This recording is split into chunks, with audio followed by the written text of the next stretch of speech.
and maybe that helps us get to this, just get to like what we should be doing. Neil, you wrote a really great piece on Left Notes, which there's a link below. People should be subscribing and reading Left Notes. It's a really, Thanks. really exciting project, y'all.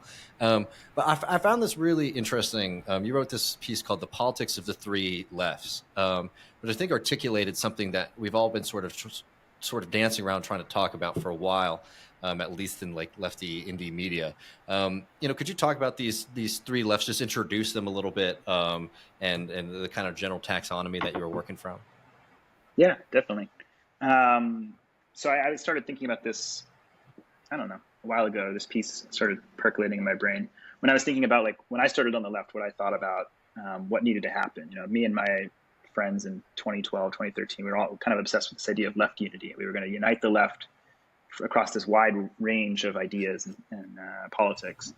And I see that kind of cropping up again on the left today as kind of like an answer to this problem right now that we're facing of feeling a little bit uncertain about the situation. This idea that we need to unite the left across lots of different differences and across lots of different organizations.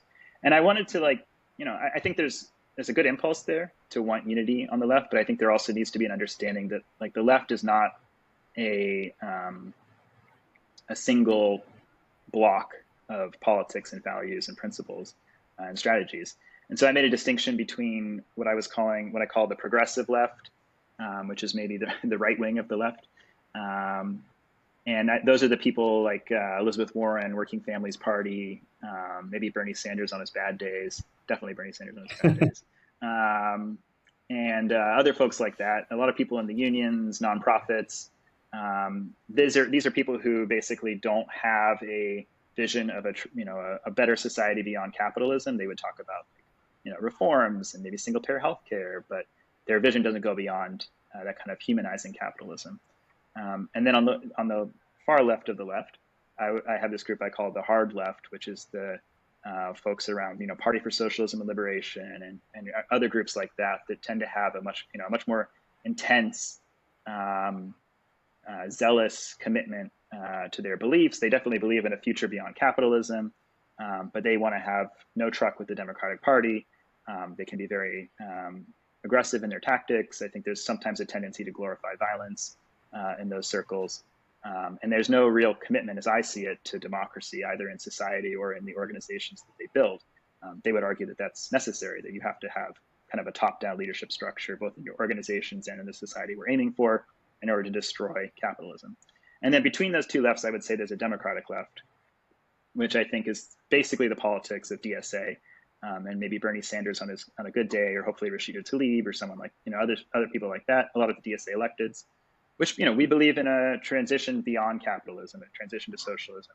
But fundamental to our politics and our vision is a commitment to democracy, to nonviolent action and tactics, democracy both in society and in our organizations.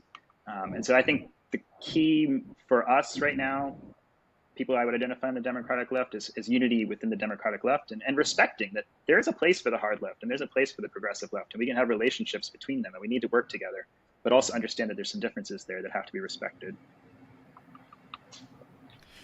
Yeah, I mean, I found it to be, it's an interesting piece.